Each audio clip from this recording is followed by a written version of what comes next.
With their vibrant yet sophisticated styles, endless options, and sustainable practices, BAGGU gives a fresh twist to reusable bags geared towards fashionable and planet-forward people. But I'm worried that BAGGU may have lost sight of their original purpose. I will be evaluating them on 3 components: brand transparency and practices, product and material production, and the effectiveness of reusable bag programs compared to consumer culture.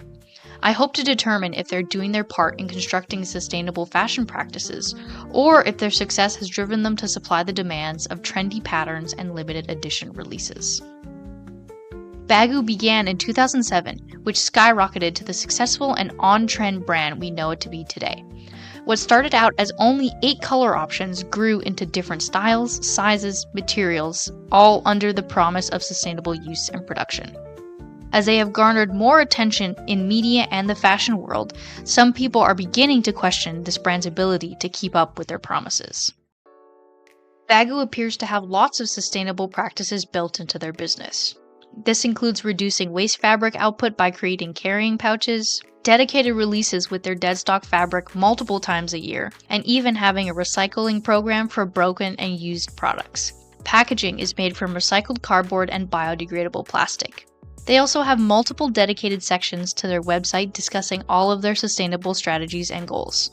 But the most notable aspect of their reusable bags is that they claim to use 100% recycled nylon. They are praised by countless articles and fashion companies, including Good For You, which is a reliable online resource that rates other brands on their sustainability. Their overall rating is off to a good start. However, some marks were taken off due to key missing information on how they produce their recycled nylon and their overseas production practices, as this is a very large issue within the fashion industry.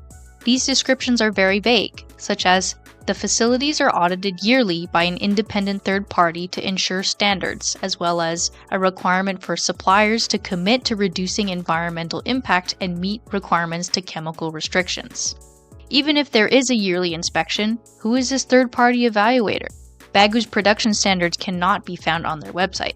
Standards of chemical dumping can vary across sites, towns, and even districts, which manufacturers can skirt around by relocating or falsifying their reports. Does this third party give BAGGU false information? Does BAGGU intervene if something is flagged? A report in 2024 by Fashion Revolution called What Fuels Fashion shows that almost all investigated brands keep the majority of their chemical and carbon emission output secret or lower than it actually is. If a company can't show figures or release statements, they're hiding something. Their sustainable initiatives, especially with material production, can't be verified, which is a possible indicator for greenwashing. BAGGU has stated that their choice of nylon was due to its durability and longevity. Nylon is durable, but not degradable. It can be recycled, but either through complicated heat or chemical processes to break them back down, get them refined, and remade. There are many initiatives out there actively sourcing and recycling nylon, and BAGGU could possibly be one of these.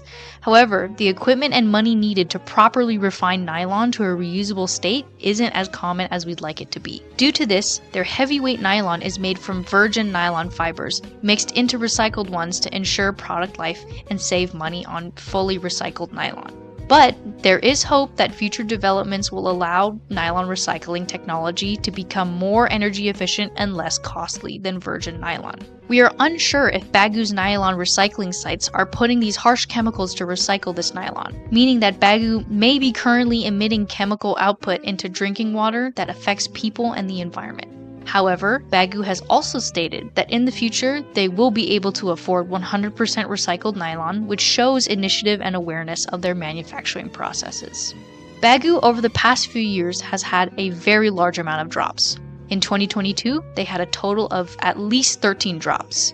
In 2023, 10. In 2024, 19. And already in 2025, they have had 4 releases. That's almost 1 per month. This total does not include releases for separate accessories, limited edition collaborations, and anything that I may have missed.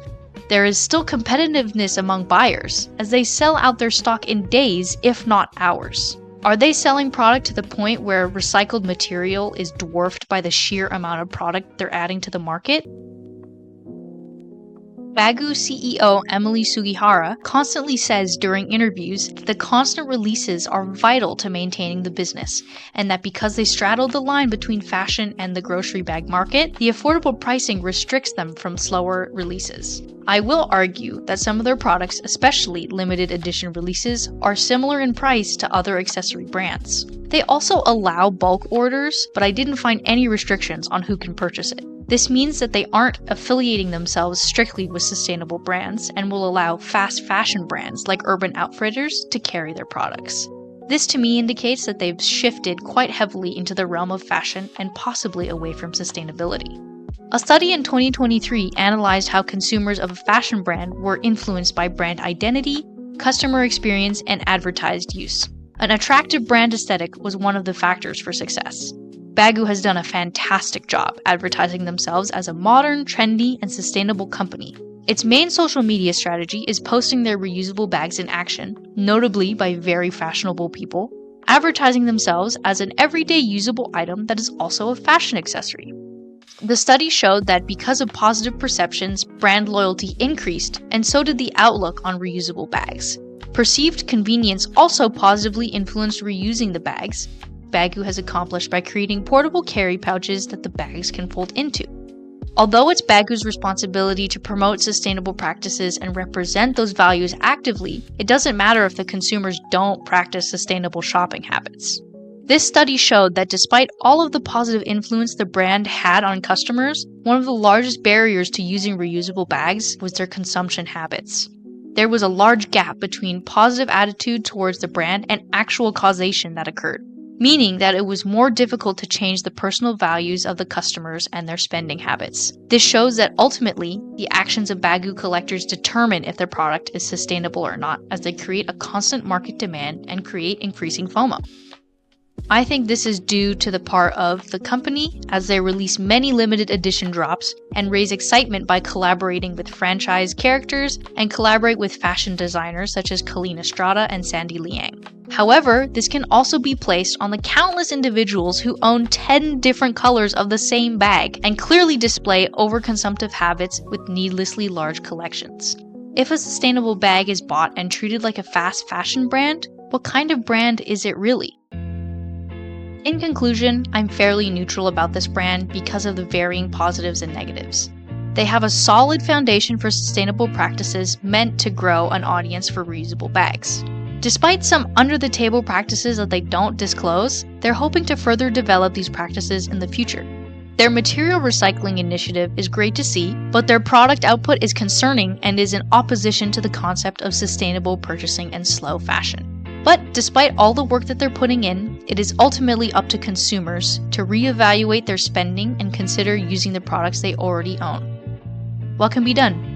Some proposed solutions include incorporating themselves into official third-party certification initiatives to truly verify their practices, less frequent releases, and even switching to the supply-on-demand system, knowing their audience is stable enough. This way, they'll make exactly as many as they need and possibly slightly extra. A moderated swap and buy program may be beneficial for people who are not using their product anymore, and also for the people who didn't get to buy it during the initial release and can have a second chance. This could reduce purchase FOMO and promote responsible consumption. I hope you can see now how complicated it can be to define a sustainable brand, and I hope this makes you think about how you evaluate the brands that you support already.